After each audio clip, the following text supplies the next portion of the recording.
Hot takes back. Alright! Final Fantasy XIV hot takes are on the menu, on the docket, ready to be delivered to you. Same day shipping. I asked for them, you provided your Final Fantasy XIV hot takes, and now it's time to sit back, relax, and let's react to them and see what you all have to say. Hello everyone, I am Jmulls, and let's get right on into this, shall we?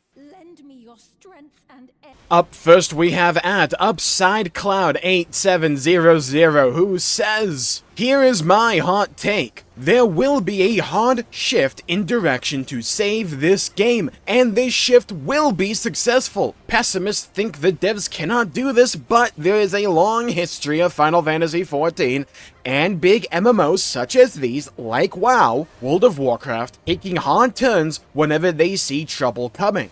This is Square Enix's money printer. They need a product that is safe and that pleases the players. If they must, they will go all hands on deck. They will lock Wuklamad in a new Dalamud and knock it down on another planet so we never see her again. They will bring Ishikawa and my hero back. They'll go through all lengths to save the game. I expect next expansion will incorporate ideas from the Occult Crescent, like more customizable classes, to make the 2-minute meta more complicated and interesting. This already existed to some degree back in Heavensward, so they can bring it back so they can maintain the 2-minute meta, which helps game balance around the BOD countdowns and add more dynamicism on top of it. I do not think this game is beyond saving. It is still far from it. It just needs to engage all security valves, as I am sure they will be doing for preparation for 8.0 and in the coming patches. Wuklamant will be shelved so hard that we'll forget she had an entire expansion for her. Okay, there's parts of this that I do really agree with, and the optimist in my brain wants to go, yeah, they're totally gonna do this. But at the same time, I think we can potentially be setting ourselves up for disappointment with expecting the moon out of them, when realistically the changes, if we do end up seeing actual changes, may not be as severe or drastic as some people hope for. I mean, I think it's entirely possible that they just stay the course. I think that's the rather pessimist, but you can also argue realistic view and prediction for what's going to happen with 8.0. They will just simply do more of the same because that's kind of been their established MO. If the formula worked in the past, then surely it could still work in the future. You just need to have better execution of that formula. That could be the logic they operate under going into 8.0. It's also possible that that is the framework, but they do shift some things around. We have seen them be willing to introduce new things into Final Fantasy XIV before. In Endwalker we had Island Sanctuaries. Yeah, I know a lot of us think they suck, but they still implemented something new into the game, which is more the point that I'm trying to make here. And even in Dawntrail we had chaotic raiding. Yeah, another raid, but again, it is something new. It's just a lot of us want to see more of stuff like that affect more fundamental systems than just something where in the execution it feels rather safe. I've been saying this since 7.0, since I beat the main story of 7.0. I think they're just gonna lock Wuklamad away. She feels like the Aymeric, she feels like the Lys. This is her story, or at least it was until 7.2, and shifted over to Sphene and us. It was his story. When it's done, she'll stay in Tyrol, and we'll only say hi in passing when we happen to be there. I'm rather optimistic about the future direction of the story because 7.2 blew my expectations out of the water. I know some people don't feel the same as me on that, but I'm not joking when I say, looking back on it, I think 7.2 was one of my favorite story patches. It's not my favorite, I'm not counting the 0.0 patches or anything like that, and I wouldn't call it a 5.3, but in comparison, especially for a lot of the 0.2 patches, I think it's one of my favorites. Now, I tend to be more sympathetic to them with the overall state of job design than some people, because I understand how we got here, where before we had the 2-minute meta, you had jobs on different minute metas. But like pruning a tree or a bush, the outliers were called out and critiqued because they didn't line up with everyone else. And this being a multiplayer game, people focused on what lined up with everyone else's cooldowns. So if you were a drastic outlier, player, you will look kind of down upon, and people wanted that addressed. So over time, things were brought in to the 2-minute meta. But now that we have this perfectly smooth sphere, it doesn't have texture or grit or personality or as much as a lot of people would like. And over time, that personality and texture that people liked on an individual level, like a dot-based job, or the card mechanic from Astrologen, or me with Dark Arts back in Stormblood on Dark Knight. Yeah, I remember those days, even though I wasn't good at it. People miss having stuff like that. I think it goes to show one of the very difficult elements of MMO design, where, because it's a multiplayer game, people don't want to feel as if they're just nerfing themselves based on the choice they make, so they want the job they play to be meta, to be viable, to not be looked down upon as some scrub, right? That is a completely understandable perspective. The problem is, the easiest way to balance is to take out personality and individualism when it comes to what you can do with these jobs. So it's just like a pendulum going back and forth, where when they're too different, people want them to be brought more in line with each other, because people don't want to be looked down upon because of what they're playing. So when all that texture is removed, then people get bored on the state of the jobs, and they want to go back in the other direction. It's a hard thing to find that middle ground, but I would like to see something done when it comes to job design, and I think some iteration, and this is just my own personal preference here, of taking the idea from Phantom Jobs and incorporating that baseline some way, somehow, obviously not to the level of Phantom Jobs in the Occult Crescent, but some way to take even a base layer of customization and add it back into the game, I think can go a long way, because yeah, there will be a meta, there will be Abyss, but giving people at least the illusion of choice in an RPG can go a long way. And it's like, this is one of the arguments I fall back on. If Final Fantasy XIV wants to be a Final Fantasy RPG first and an MMO second, that's fine. That's their decision to make and to design the game. I'm just saying you're failing in that first part, in trying to be a Final Fantasy RPG, because Final Fantasy RPGs are inherently customizable. And I don't think Final Fantasy XIV needs to be in complete fear of giving players any kind of customization just because there will be a meta. Not everyone is going to interface with the meta. If they do, then it doesn't matter, so long as you give them the free ability to swap to whatever build they need on a moment-to-moment basis, within reason, of course. And I think it can be an additive thing. I'm not saying add like Path of Exile talent trees or anything, right? Or Final Fantasy X's Fear Grid. You don't need to add something like that. But something maybe akin to Phantom Jobs, I think that can go a long way. And I am optimistic that this dev team is going to try to course correct. I don't know how much they're going to do that, and I don't know what they're going to prioritize, but I do think they're going to at least try. And I think we're going to have to wait until FanFest start to come around to find out what they're doing. So let's move on to the next take.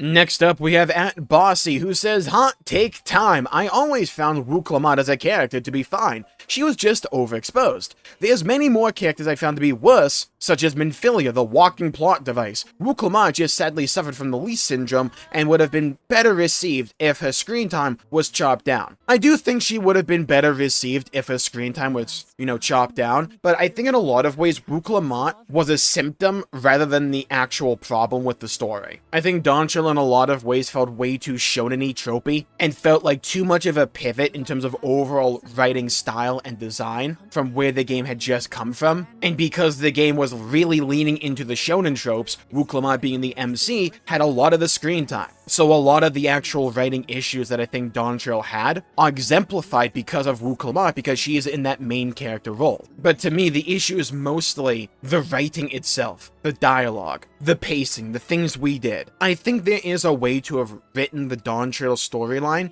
to make WooClamart a way more palatable character for many. Because, I'm not a fan of that character either. But I don't think she was the problem with Dawntrail. I think Dawntrail was the problem, and it was just showed through WooClamart. I think she was way more palatable even in 7.1 and especially in 7.2. And I think that's partly because the writing's just better and she had way less screen time. I still wouldn't call her a good character or anything like that, but she's no longer someone that I'm finding constantly off-putting and taking me out of the experience. Personally though, even back in Stormblood, I liked Lise. I was a Lise defender, I still kinda am. I get what people don't like about that character, but I didn't mind the story arc she had. Heck, I didn't even mind Minfilia Minfilia back in the day. Though I wouldn't call myself a particular Minfilia fan, she didn't detract from the experience for me either. Though I also tend to prefer the writing styles of A Realm Reborn and Stormblood more than Dawntrail 7.0. I know not everyone agrees with me on there, but that's just my own personal preference.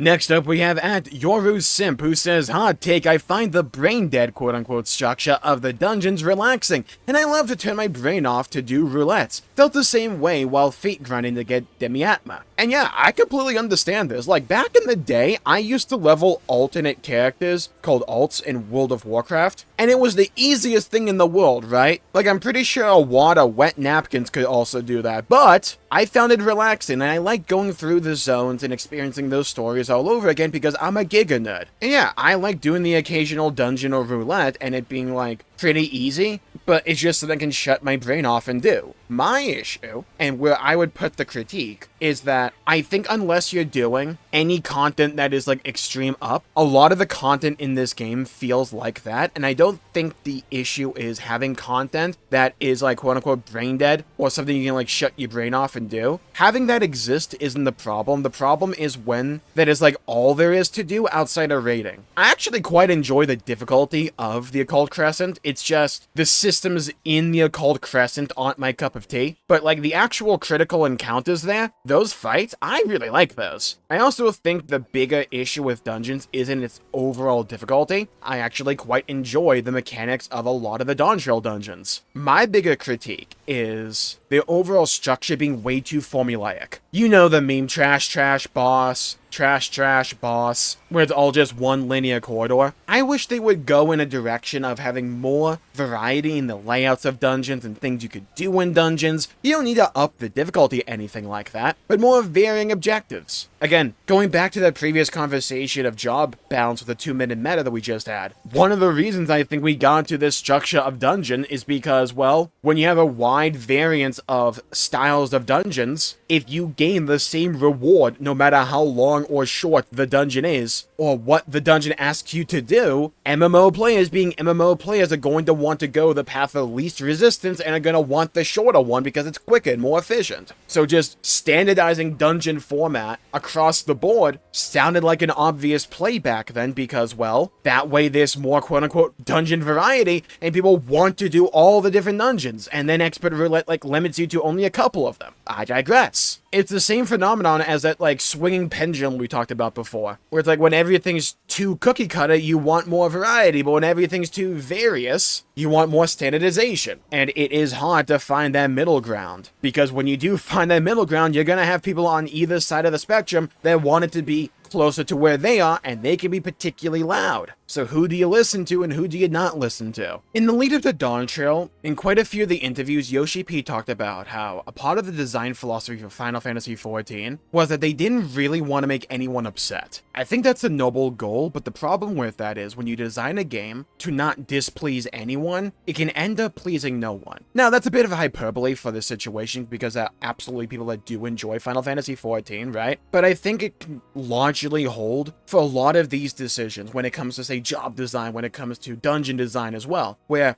if you're designing stuff to not really displease anyone, I think that's how we get to the homogenized design for jobs and for dungeons and stuff like that. Because you remove the grit, you remove the texture, you remove the identity to make them cookie cutter, to make them feel largely the same, but then when you experience that over and over and over and over again, it gets old, boring, and stale and repetitive. Because you can have something that is absolutely delicious. It can be your favorite meal, but if that's all you ever eat, at some point in time, you're going to want to try something different, something new. Maybe you don't enjoy it necessarily as much as that one thing, but you've had it so much, you're just kind of sick of it. And I think when it comes to game design in particular, you're going to have to tick some people off. That's just kind of the nature of the beast. If you want your game to have personality and to have that texture, so that it doesn't feel like just a conveyor belt of the same content over and over and over and over again, because that can wear down and erode people's interest in the game as time goes on, because there's nothing fresh, there's nothing new, nothing exciting. So eventually people become less interested in what's happening in a new patch because they already know what's going to be coming in, and then the same logic can apply to an expansion launch. And you can take overall sentiment to go from really polarized, but still having that conversation, to eventually having it turn into apathy and people just become disinterested and move on. It may sound a bit extreme, but I have seen that happen before. I saw it happen in World of Warcraft. And WoW's managed to claw themselves back out of that hole they dug themselves into with Battle for Azeroth and Shadowlands, and I don't see why Final Fantasy XIV can't dig themselves out of the hole they dug themselves in. I don't see why they can't. Now, they do have to show it, don't get me wrong, but I'm not willing to just close the book on them or anything like that, right? I know we kind of strayed away from just talking about the brain-dead structure of dungeons, but I do think these ideas are related. But now it's time for the final take.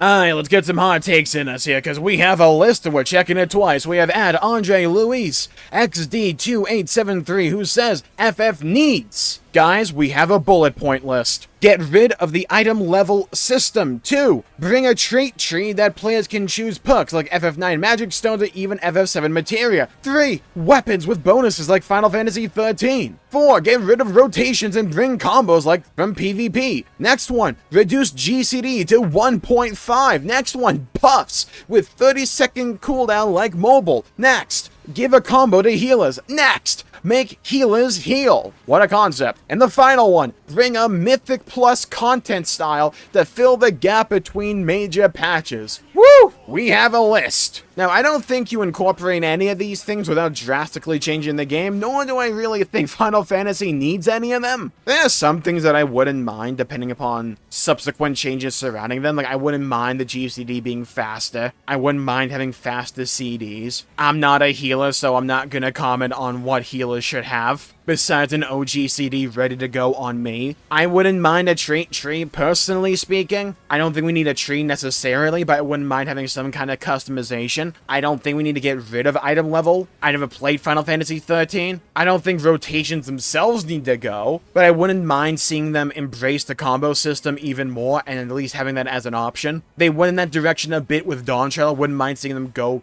further into that. I have never been a fan of Mythic Plus. I always found it off-putting even in World of Warcraft, and I don't see why I wouldn't find it off-putting here as well. But I also like the idea of at least trying to do something with dungeons. So maybe if you just get rid of the timer, get rid of key depletion, and do some kind of dungeon design that scales with difficulty that you can work your way up through. Like, maybe that could work as a foundational principle in Final Fantasy XIV. I don't want to see the timer at all, though. In a lot of ways, this does kind of feel like trying to make Final Fantasy XIV into World of Warcraft, and I don't think you can fit that square peg into that round hole. Like, I can get it. In this modern climate of Final Fantasy XIV, where a lot of people view a lot of things to be highly repetitious and to be stale, people will naturally swing to the other extreme and want a list of drastic changes. But I don't think Final Fantasy XIV needs all that kind of stuff. I think when Final Fantasy XIV has good job design, it can be a fun game. When Final Fantasy XIV's story is hitting for us, it can be great and engaging.